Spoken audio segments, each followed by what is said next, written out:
El Señor esté con vosotros. Y con tu espíritu. Lectura del Santo Evangelio según San Mateo. Gloria a ti, Señor. En aquel tiempo Jesús salió y se retiró a la región de Tiro y Sidón. Entonces una mujer cananea, saliendo de uno de aquellos lugares, se puso a gritarle: «Ten compasión de mí, Señor, hijo de David. Mi hija tiene un demonio muy malo». Él no le respondió nada. Entonces los discípulos se le acercaron a decirle: «Atiéndela, que viene detrás gritando». Él les contestó: «Solo he sido enviado a las ovejas descarriadas de Israel». Ella se acercó y se postró ante él, diciendo: «Señor, ayúdame». Él le contestó: «No está bien tomar el pan de los hijos y echárselo a los perritos». Pero ella repuso: «Tiene razón, Señor, pero también los perritos se comen las migajas que caen de la mesa de los amos». Jesús le respondió: «Mujer, qué grande es tu fe, que se cumpla lo que deseas». En aquel momento quedó curada su hija. Palabra del Señor. Gloria a ti, Señor Jesús. Nos podemos sentar. Hermanos y hermanas, que la palabra de Dios abunde en cada uno de nosotros con toda su riqueza y todo su esplendor. Resulta que en el templo de Jerusalén, en la época de Jesús, había y existía un muro que dividía el patio de los judíos del patio de los gentiles. Es decir, no podían entrar los que no fueran judíos al lugar santísimo, al lugar sagrado. A ese lugar le llamaban patio de los judíos y a ese otro lugar patio de los gentiles. En el patio de los judíos estaban los que creían. En el patio de los gentiles estaban los increyentes o los que tenían otras divinidades. Gentil significaba que creía en otras cosas. Luego en latín esa palabra se denominó pagano. ¿Se ha escuchado esa palabra? Pagano. El pagano cree, pero en muchas cosas. Pagano, la palabra latín paganus, significa campesino, aldea. El campesino cree en todo, en la penca de sábila, en la herradura, en todo lo que le digan. El aldeano, paganus, patio de los gentiles. En el patio de los creyentes, los judíos les llamaban los hijos de Dios. Y en el patio de los gentiles les llamaban los perros, es decir, los animales. Los animales no creen, animalitos. Ahora ya viene la enseñanza. Dos enseñanzas: el patio de los gentiles y el patio de los creyentes. Primera enseñanza: el patio de los gentiles. Pertenecen, primero, el cientificismo, los que todo le ponen la fe y la creencia a la ciencia. Ahí también participan el patio de los gentiles. Es decir, los que solamente prima la razón, eliminan la fe. Está en ese patio. En ese patio no solamente están los racionalistas, dicen los científicos que no hay nada inconocible, simplemente está desconocido. O sea que la fe no tiene nada que aportar. Otros que participan del patio de los gentiles, los antropocentristas, es decir, los que el hombre es el centro, es decir, donde se dirige el hombre, antros, es decir, hombre, el centro. Qué curioso, el hombre ha querido ser el centro de todo. De ahí salen todas las creencias y las ideologías, el comunismo, el marxismo, el leninismo, todas esas creencias que se fundan ¿en qué? En el hombre. El hombre es el centro de todo. Hay que eliminar a Dios. Hay que eliminar a Dios. Marx, para poder construir un mundo, hay que eliminar a Dios. Es más, la religión viene a ser un opio. Por tanto, el hombre es lo más importante. Atención, si el hombre se erige como lo más importante, creo que usted ha visto las consecuencias. La Segunda Guerra Mundial, los imperios queriendo dominar al otro. Cuando el hombre olvida a Dios, se deshumaniza, se pierde en el mismo. Por tanto, el antropocentrismo es otra parte del patio de los gentiles. ¿Quién más participa de ese patio? Los materialistas. Y ese no lo voy a explicar porque usted ya lo conoce observando por su ventana. El materialismo, todo gira sobre el consumismo, comprar, tener. Ese es el Dios, esa es la divinidad. Pero también podemos hablar de una nueva religiosidad, la nueva religiosidad de ese patio. ¿En qué consiste la nueva religiosidad? Es que lo tradicional ya ha pasado de moda, entra lo novedoso. Y en esa nueva religiosidad usted va a observar lo siguiente: hoy en día polulan como un supermercado de religiones. Hoy en día hay religiones según el color, el estilo, el sabor. Polulan los gurús. No sé si ha notado, ya todo el mundo se volvió gurú, ya todo el mundo se volvió pastor, ya todo el mundo, uno sigue un influencer y lo que él diga le hacemos caso. Todo el mundo se volvió el líder. Es una nueva religiosidad.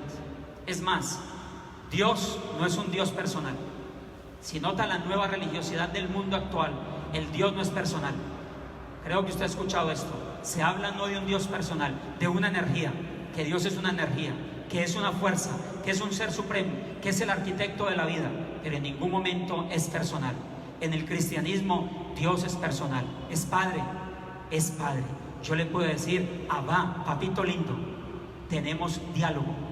Qué curioso, en la nueva religiosidad, el Dios viene a ser mi persona. Por eso la religión del yo. No sé si han notado que en las nuevas religiones que están saliendo, lo más importante es la prosperidad. Le llaman la teología de la prosperidad.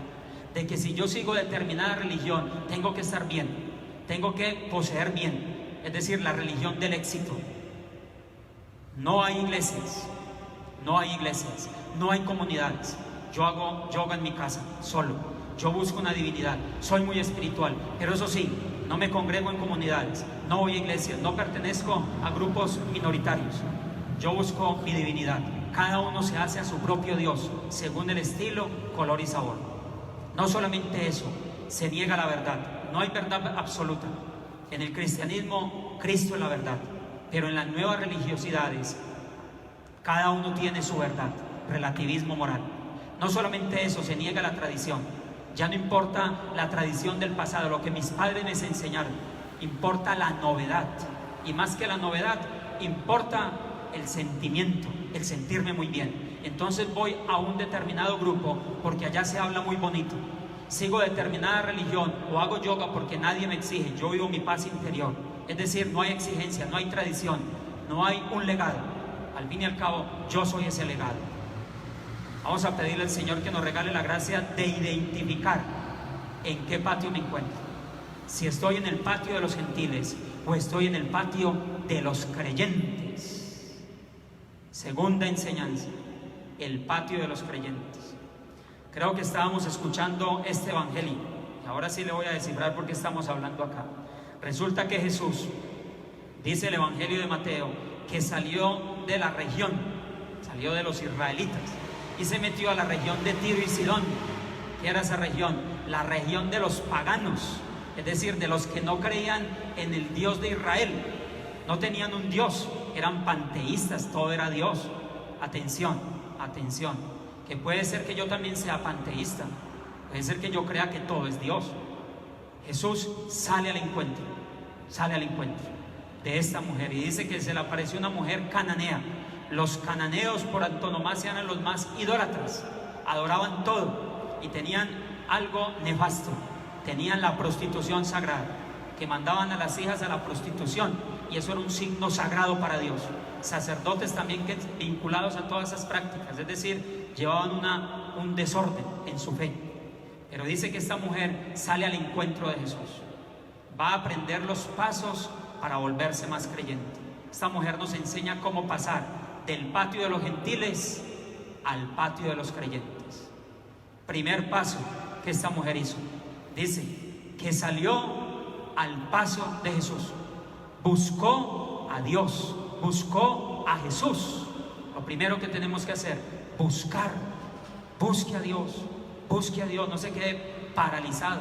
El peor ateo es el que niega totalmente a Dios, el que lo niega totalmente y no lo busca. Dice Eugene Ionesco, que es un escritor ruso, ateo, dice que cuando suena el teléfono, él se lanza rapidísimo a contestar, creyendo que es la llamada de Dios, creyendo que es al menos un secretario de Dios. Lo dice de manera burlesca, pero por dentro tiene una fuerza: quiero conocer a Dios.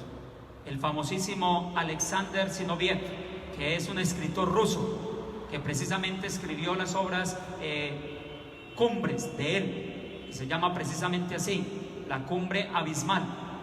Dice que en una oración, que él, siendo ateo, le clama a ese ser superior, le dice: Padre mío, existe, te lo suplico, existe. Es decir, hay una fuerza interna que nos insta a buscar. Busque a Dios, hermano. Lo primero que hay que hacer es buscar a Dios. ¿Dónde se da esa búsqueda? En la palabra de Dios. En la palabra de Dios. Le voy a explicar. Este librito le llaman la Sagrada Escritura. Es un diálogo, un diálogo. Abro un paréntesis. Platón y Sócrates nos enseñaron a encontrar la verdad. Sócrates, a través de un método llamado la mayéutica, es decir, que dentro de mí está la verdad. Y pone el ejemplo de la partera que saca al bebé. Yo estoy llamado a sacar la verdad que hay dentro de mí. Pero Platón fue mucho más allá. Platón creó los diálogos. De hecho, las obras de él son los diálogos de Platón. ¿Qué es el diálogo? Que yo encuentro la verdad cuando hablo, cuando me comunico con el otro. La Biblia es un diálogo. Dia, encuentro, logos, la palabra, el encuentro con la palabra. Es decir, que en este libro me puedo encontrar con Dios. Es la fuente más genuina y más firme para tener ese encuentro con Dios. Es verdad que mucho lo buscamos fuera, pero le voy a enseñar, hermano, a encontrarme con Dios a través de la persona fascinante de Jesús de Nazaret, dialogar con Él. Por eso hay que leer la palabra. Esta mujer salió al encuentro de Jesús, es decir, salió a buscar a Jesús. Busca a Jesús, lee la Biblia. Segundo paso, para volverme más creyente, dice la Sagrada Escritura que esta mujer reconoció en Jesús al Señor, reconoció que Jesús era Dios. Ni Gandhi, ni Buda, ni Mahoma se han erigido como dioses, han dicho que son profetas, pero Jesús dijo que Él era Dios. Yo soy Dios, yo soy, la famosísima frase yo soy, que significa que Él es Dios, el señorío de Jesús. Abrimos otro paréntesis. Esta mujer descubrió que Jesús era su Señor. ¿Qué significa Señor? En el mundo bíblico, los judíos nunca le dicen a Dios el nombre. El nombre de Dios es Yahvé. Y los judíos, por respetar el mandamiento de santificar su nombre y de no pronunciarlo en vano, lo que dicen es Señor. Le dicen Adonai. No le dicen Yahvé, le dicen Adonai. Y Adonai traduce el Señor. Creo que usted en su casa tuvo o tiene un papá, y nosotros a nuestro papá le decíamos Señor, nunca le decíamos el nombre, precisamente por el respeto. Él era el Señor de la casa. Cuando Jesús es el Señor de mi vida, quiere decir que yo obedezco. Esta mujer reconoció que al que había que obedecer no era a otras divinidades, al que había que obedecer era al Señor, a Jesús. Por eso cuando empiezo a leer la palabra de Dios, cuando empiezo a conocer a Jesús y le empiezo a obedecer, mi vida se empieza a transformar. Empiezan a suceder cosas extraordinarias. Primer paso para creer: buscar, leer la Biblia. Segundo paso, reconocer en Jesús al Señor. Dice Santiago, capítulo 2, versículo 19. Parece que Santiago tiene la comunidad al frente. Y Santiago le dice a la comunidad: ¿ustedes creen en Dios? Y la comunidad le responde: sí, creemos en Dios. Y Santiago responde: pues no hemos hecho nada extraordinario hasta el momento, porque los demonios también creen en Dios. Y es más, tiemblan. Creer en Dios no dice nada. Lo más importante es creerle a Dios. Le aclaro esto: lo más importante en la vida no es tanto creer en la existencia de Dios. Lo más importante es creer que yo existo para Él y me ama. Eso te hace grande. Tercer paso de esta mujer que la hizo creyente: perseveró en su oración. Perseveró. A todos nos ha pasado. Padre, es que le estoy pidiendo a Dios por una necesidad y nada que me socorre. Usted escuchó ahí lo que pasó. Un desdén fuerte que le hizo Jesús. Primero, la señora le gritó: Jesús, ayúdame. Y dice que Jesús pasó de largo. Primer desdén. Luego, segundo paso, los discípulos le dicen: Jesús, atiéndela, te está pidiendo un favor. Y Jesús les dice: no he venido sino para las ovejas descarriadas de Israel. Segundo desdén. Y luego el tercero, el caso de los perritos. Le voy a explicar en qué consiste el caso de los perritos. Resulta que el diálogo que habla con Jesús es demasiadamente despectivo. Resulta que la mujer le dice: Jesús, es que tengo mi hija y está enferma, está endemoniada. Y Jesús le responde: yo no he venido para los gentiles, yo no he venido para los paganos. No está bien darle el pan a los perritos, el pan se le da a los hijos. Creo que usted me está entendiendo. Empezamos explicando en quiénes eran los perros, los que no creían, los que no pertenecían al grupo de Israel. Jesús, como buen judío, le dice: tú eres un perrito, tú todavía no crees en el Dios de Israel. Y sin embargo esta mujer la saca del estadio. La saca del estadio porque le responde: está bien, Señor, está bien que yo soy una cananea, está bien que yo creo en la penca de savia, está bien que yo creo en otras divinidades, le creo más al horóscopo, está bien que yo creo en muchas tonterías, pero nosotros, los perritos, también nos comemos algo que cae de la mesa de los amos. Es decir, una palabra tuya bastará para sanarme. Una palabra que salga de tu boca me ayudaría. Es verdad que yo no soy una mujer muy buena. Es verdad que yo no soy un sacerdote muy bueno. Es verdad que yo no soy una católica excelente. Pero una migaja tuya, Señor, bastará para sanarme. Es decir, es una mujer que se acoge en la humildad, persevera en la oración. En Italia hay una región llamada el Carso. Y resulta que esa región tiene un fenómeno extraño. Resulta que los ríos no van por la superficie. En el Carso los ríos van internamente, por debajo de la tierra. Pero llega un momento donde tienen que desembocar. Siguen su curso superficialmente y buscan su cauce internamente. Nosotros estamos llamados, como la mujer cananea y como los ríos del Carso, a orar. Es decir, de manera subterránea y de manera superficial. Hay momentos donde nos van a tener que ver orando. Papá y mamá con la camándula nos tienen que ver por la superficie orando. Los vecinos nos tienen que ver que somos creyentes. Pero también hay días donde tengo que cerrar mi puerta, donde nadie me ve, y me voy como los ríos del Carso, subterráneo, orando en silencio. Esta mujer perseveró en la oración, no se dejó acallar. Usted escuchó que no le hizo caso en un momento, ni en el segundo, pero sin embargo siguió perseverando. Cuarto paso y terminamos, de esta mujer, cómo pasó al patio de los creyentes. Humildad en su paciencia. Es decir, fue una mujer paciente. Hoy en día lo queremos todo ya. Yo quiero que el Señor me conceda ya la sanación.